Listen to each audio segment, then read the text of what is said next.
Здраво и добро дојдовте во ова видео каде што ќе зборам за централна тенденција и варијабилност. Значи ова беа параметри кои што ги опишуваат дистрибуциите и ова се двата најважни параметри. Сега централна тенденција и варијабилност се не баре истата работа, значи можете да ги гледате како две страни од истата паричка. Да, различни се, но од едното можеш да го добиеш другото и обратно. Односно, централна тенденција можеме да речеме дека е колку се блиску мерењата во дадениот примерок или популација, додека варијабилност е обратното. Колку се далеку мерењата во дадениот примерок или популација. Или еден начин кој може да си го замислите е како ако ова се мерењата, така? Централна тенденција е колку се поблиску еден до друг кон една заедничка така цел да речеме, колку блиску се кластирани кон одреден дел, додека варијабилност е колку се далеку едни од други. Така што можете да увидите дека варијабилност и централна тенденција се не баре истата работа, само свртена наопаку. И првично ќе разгледаме централната тенденција. Во ред? Кога збориме за централната тенденција, можеме да мериме две карактеристики. Значи можеме да мериме колку е силна, односно величината на централната тенденција и локацијата на централната тенденција. Најчесто кога се збори за централна тенденција се мисли на одредување на локацијата. Бејќи за величината ќе ни треба и варијабилност, така што првично ќе видиме начините на кои може да се одреди локацијата. Мод, медијана и меан, односно средна вредност. Значи на англиски е mean, што може да се преведе како и лош или значи, но ова се мисли на аритметички mean, што е всушност средна вредност. Сега овие три начини на кои може да се одреди локацијата, најбитен и најкорисен е мејан, односно средната вредност. И тоа најчесто се употребува, додека модот и медијаната се користат понекогаш, но генерално во дискриптивна статистика. Значи кога треба нешто да се прикаже како изгледа или да се укаже на некој си факт, но не се користат во понатамошни анализи, бидејќи и не може да се користат. Не се зависни од точни интервали на скалата, така што понатамошни инференцијални статистички анализи од тие вредности на модот и медијаната не се користи. И затоа се нарекуваат математички мртви краеви. Така значи можеш да ги користиш за некои описи нешто така, но не се користат во подетални анализи. Али сепак ќе испомнам и ќе видиме што тие значат. Океј, еве да речеме дека имам одреден сет на мерење, одреден број на дата точки од некој примерок и да видиме кој е модот на овој примерок. Модот означува која вредност се сретнува најчесто. Така што модот во овој случај, во овој примерок ќе биде 33. Зошто биќе го има најмногу? Така че го има два пати. Сите други вредности ги има само по еднаш. Така што модот ќе биде 33. Медијаната е пак средната вредност од мерењата. Али не се мисли како средна аритметичка вредност, него кога ги земеш сите мерења и ги подредиш по величина, едноставно ја наоѓаш средината и викаш што е медијаната. Како би изгледало тоа? Ајде да ги подредиме под величина. Ајде да земам само некоја друга боја, нека биде сива. 1 е најмало, па иде 2, што е следно? Иде 5, иде 7, 8, 11, 22, 33, 33. Во ред, колку цифри имам? 1, 2, 3, 4, 5, 6, 7, 8, 9. Океј, 9, тоа значи 4 од тука, 4 од тука, 8. Значи 8 е медијаната. Така? Океј. Сега некој ќе праша, добро, а што ако имавме парен број на цифри? Значи ако додадам тука уште еден број, пример, еве додадам 34, во ред, во тој случај ќе земеш 4 од тука, 4 од тука и сега имаш две цифри кои што се во средина и ќе ги собереш, 8 и 11, тоа е 19, делено на 2, тоа е еднакво на 9,5. Во ред, и во тој случај медијаната ќе беше 9,5. Во ред? Океј. Али во главниот пример ни е 8. И за крај ни останува средната вредност, тоа што ни е најбитно, А тоа како се постигне? Едноставно ги собираш сите цифри и ги делиш со бројот на цифри. Значи тоа би било на следниот начин. 1 плюс 2 плюс 5 плюс 7 плюс 8 плюс 11 плюс 22 плюс 33 плюс 33. И тоа излегува дека е еднакво на 122. Ред. И сега 122 ќе го поделиме со колку цифри имавме? 1, 2, 3, 4, 5, 6, 7, 8, 9. Со 9 цифри и тоа ќе биде еднакво на 13,55 во продолжение, така? Односно 5 вака. Така што ќе бележиме средната вредност дека не е 13,5. Значи ништо комплицирано. Модот е вредноста која што најчесто се сретнува, медијаната ги подредуваш сите по величини, наоѓаш средната вредност и таа ти е медијаната, додека аритметичката средна вредност ги собираш сите, ги делиш со бројот на примероци и ја добиваш средната вредност. И овдека имаме шематски како би изгледало ако би ги ставиле на одредена дистрибуција. Така, значи гледаме дека и средната вредност и медијаната и модот ќе бидат исти само во случај ако имаме комплетно симетрична дистрибуција. Ред? Значи комплетно симетрична во сите насоки, со сите вредности, само во тој случај и средната вредност и медијаната и модот ќе бидат исти. Но тоа во реалност скоро никогаш нема да се случи. Значи никогаш нема да имаш совршена симетрија. Секогаш ќе имаш некои outliers, што се нарекуваат. Значи вредности кои што се малце поекстремни од останатите, дали се пониски или повисоки. Во тој контекст ќе зависи дали ќе имаме негативна или позитивна закривеност. Сега гледате што би се случило. Модот секогаш ќе стои на врвот, така каде што е пикот, бидејќи врвот е вредноста која што најчесто се сретнува. Модот беше тоа. Медијаната ќе биде нешто си вака, додека средната вредност секогаш ќе биде по-прецизна во однос на целата дистрибуција. Сега има една работа за која подобри се медијаната и модот во однос на аритметичката средна вредност, а тоа е кога имаш такви чудни outliers. Односно, во овој сет на бројки што го дадов, замислете се дека тука имаме, да речеме, некој број 301. Дали тоа ќе осмени модот? Не, модот пак ќе си биде 33. Дали тоа ќе влијае нешто многу на медијаната? Ако ставиме тука 301? Па не, пресметавме, тоа ќе биде 9,5. Нели? Односно, медијаната и модот се генерално отпорни на некои си многу високи вредности. Овие високи вредности најчесто се дали поради грешка во мерењето, нешто не чини со апаратурата, со постапката која сме ја земале, или едноставно случаи премрци во популацијата и нешто слично. Значи, модот и медијата се генерално отпорни кон тоа, додека ако ова се случеше, нели, во средната вредност, ако овдека додевме плюс 301 и го делевме сега, нели, нормално со 10, тоа ќе беше 42,3 во ред. Така што тоа ќе беше многу различно од средната вредност која добивме претходно. Така што за некои работи може да се каже дека модот и медијата се подобри, но генерално се користи аритметичката средна вредност, односно mean, што се нарекува на англиски.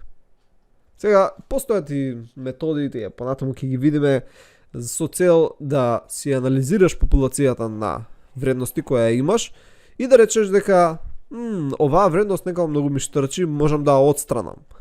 Така што кога ќе направиш таа анализа и ја отстраниш оваа вредност, нема да ти влијае толку на средната аритметичка вредност. Океј, ајде само накратко да објаснам како можеш да одредиш дали одредени вредности во твојот датасет се толку екстремни што можеш да ги отфрлиш и да не ги внесуваш во понатамошна анализа. Тоа можеш да го направиш на следниот начин. Значи имаме одредени вредности, така и сега ќе ги подредиме по величина како што правиме за одредување на медијана. Океј? И ајде да видиме како би ги подредиле. Најмало е 2, имаме 3, имаме има две двојки усвари. 2, 2, 3, 4, имаме уште една четврка, имаме петка, имаме осмица, 11, 13, 28 и 103. Откога ќе го направиш тоа, треба да најдеш нешто се нарекуваат квартили. Односно, ја делиш датата на 4 групи, односно на 3 сечења. Така за да добиеш 4 дела, треба 3 пати ја сечеш. Како изгледа тоа? Првично наоѓаме како што наоѓавме медијана. Значи овде колку е 11 бројки. 5 од оваа страна. Така, 5 од оваа страна. 1, 3, 4, 5, 1, 3. Океј. Ова е медијаната. Лево ќе обележиме Q2. Еднакво е на 5. Во ред. Исто сега ќе направиме со другите делчиња. Значи 2, 2, 4, 4. Овој тука дел, ќе земеме со друга боја, е Q1, што е еднакво на 3. Едеме тука 8, 11, 28, 103. Овдека овој дел не е еднаков на Q3, што е еднакво на 13. Во ред? Сега, можеш да го земеш Q3 минус Q1, во тој случај, ќе бележиме со црвена боја, значи Q3 минус Q1, тоа е еднакво на 13 минус 3 е еднакво на 10. Сега тоа ќе го помножиш по 1,5. Значи 1,5 помножено по 10 е еднакво на 15. Кој ќе биде сега опсегот? Ќе биде Q1, ќе бележиме со протоколова, Q1 минус 15 и Q2 плюс 15. Значи, ова ќе ти биде опсегот на прифатливи вредности. Односно, опсегот ќе биде од 13, ако ова може требаше да го ставам на права линија, така што ќе беше многу поинтуитивно, но ајде, усреди така ќе го запишам. Запишеме една права. Така и некаде тука ќе биде 3, тука ќе биде 5, тука ќе биде 13, така и другите вредности. Опсегот ќе биде минус 15, што ќе биде некаде околу минус 12, вред, и ќе биде плюс 15, така што ќе биде прифатливо до 28. Односно 28 е прифатлива вредност, но 103 е многу бега од тоа, така што 103 не е прифатлива вредност и можеме да отфрлиме од нашиот датасет. Еде уште еден многу брз пример, каде што нема да имаме толку вредности. Да речеме дека имаме 32, 35, 38, одма ќе наредам поред. Имаме 43, 57, ќе ставиме тука некоја мала вредност, ќе ставиме 2, јајде уште две вредности, 52 и хајде тука ќе вметнеме едно 36. Во ред? Океј. Сега да најдеме кај ни е медијаната, правид. Ќе речеме ајде со црвена боја се 1, 2, 3, 4, 5, 6, 7, 8 броеви, така што 4 од оваа страна, 4 од оваа, 36 и 38 ќе ги собереме, така што тие заедно ќе ни дадат 30, 30, 60, 68, 14, 74, 74 делено на 2, тоа е 37. Па да, логично, окей. Значи тука Q2 е 37. Океј. Кај остатокот ги имаме 32 и 35. Тука разликата ќе биде 67, 67 делено на 2, 33,5.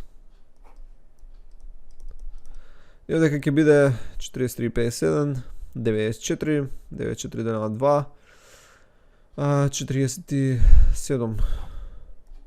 47. Океј, значи ова е Q1, Q2, Q3. И повторно го правиме истото. 47 минус 33,5. Тоа е еднакво на 13,5. Океј, 13,5 по 1,5.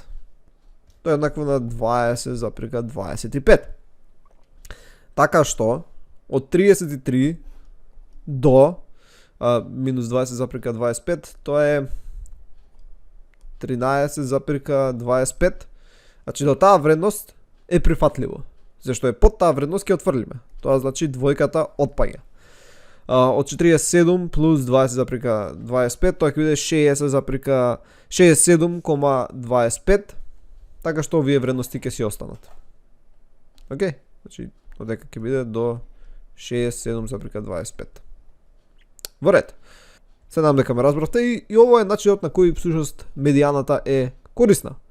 Може да се користат овие квартали, односно квартили, не знам точно како се преведи на македонски, quartiles, за одредување на дали одредени вредности од твојот датасет многу избегуваат од останатите и би можеле да се отфрлат за понатамошни анализи. Ајде сега ќе продолжиме само со ова аритметичка средна вредност и малце да формализираме, да не биде вака само напишано, да дадеме некоја си општа формула. Тоа би изгледало на следниот начин. И тоа би изгледало вака. Значи бележиме x со црта од озгоре. Ова е најчестата прифатена номенклатура, значи најчесто се користи овој символ, иако некогаш можете да сретнете и други символи. И тоа е еднакво на сумата од сите вредности поделено со бројот на тоа колку вредности имаме. Значи секој од овие овдека вредности е xi. Односно, ова е x1, ова е x2, ова е x3, ова е x4, ова е x5 и така натаму и така натаму. И ако го генерализираме, може бележиме xi. Океј? Поделено со вкупниот број, нека остане ова тука, на примероци што го имаме, а тоа е 9. Така, значи n е еднакво на 9. И тоа ќе ни ја даде средната аритметичка вредност за примерок од популацијата. Океј? Додека, ако збориме за целата популација, значи ако имаме дата за целата популација, во тој случај останува се исто, само што символите се други. Во тој случај користиме mu, во ред, и викаме дека тоа е еднакво повторно на сума од сите вредности поделено со големо N. Значи, формулата е сосема иста, само символите кои што се користат во литературата се различни. Со цел да се знае дали се збори за популација или за примерок. Значи, сосема истата формула, само што се користат други символи во литература, со цел да се знае за што се збори. Сега има една проблематика со зимање на аритметичка средина, а тоа е да скоро секогаш ќе добиеш некакви децимали. Значи, ја во овој случај добив 13,555555555. Така? И добро, не мора да добиеш нешто што е рекурзивно, дека постојано се добива истата бројка, али нешто што има голем број децимали е скоро неизбежно. Сега, најчесто не можеш да ги земеш сите децимали. Така, не е тоа практично, можеби има 1000 децимали. Така? И што повеќе децимали земеш, тоа е по-добро. Така, нели, до втора, до трета децимала, но да бидеме практични, земаме, еве да речеме, до трета децимала. И пак мора да направиш некакво заокружување. Дали ќе биде нагоре или надоле, тоа е сега прашањето. И постои како добро прифатена пракса да се прави следново. Да речеме дека имам цифра, ќе земам со друга боја, нека биде портокалова, 12,686. Пример. И сакам да го заокружам до 2 децимали. Ја гледам последната цифра, значи сакам до тука да заокружам. И гледам ова, дали е поголемо од 5 или помало од 5. Ако е поголемо од 5, во тој случај ова ќе стане 9. Така што тоа што ќе се добие, ќе обрежам со зелена боја, ќе биде 12,69. Во ред? И нормално овдека може да се има и други децимали, но ја го заокружувам на втора децимала. Е сега да земеме и друг пример. Што ако ова беше 12,684? И повторно истиот пример, сакам да го заокружам на втора децимала. Во тој случај едноставно само се отфрла третата децимала и тоа што би го добил е 12,68. Океј? Океј, прилично јасно. Но настанува проблемот кога имаме петки. Да речеме дека имаме, ќе земам две цифри, 12,685 и ќе земам 12,675. И повторно сакам да ги заокружам на втора децимала. Има некое како практично правило дека ако бројот до кој сакам да заокружам е парен број, во овој случај е парен број, го оставам исти и само ја отфрлам петката. Така што тоа што би се добило би било, ево со зелена боја, 12,68. Додека ако бројот е непарен број, во овој случај 7, заокружувам нагоре. Така што тоа што би се добило би било 12,68. Во ред? Така што во примерот кој што го имав, каде што бив 13,55555 ет инфинитум, кој би било решението? Значи имам 13,5555 и така натаму. Се зависи до која децимала сакам да го заокружам. Ако сакам да го заокружам до трета децимала, каде што тука би ја повлекол линијата, ова е петка. Тоа значи треба да видам оваа петка, тоа е непарен број, така што треба да заокружам нагоре. И тоа што би го добил би било 13,556. Во ред? Ако сакам да заокружам на втора децимала, би добил 13,56. Во ред? Многу едноставно. И тоа беше главното што сакам да го кажам за централна тенденција. Сега да разгледаме варијабил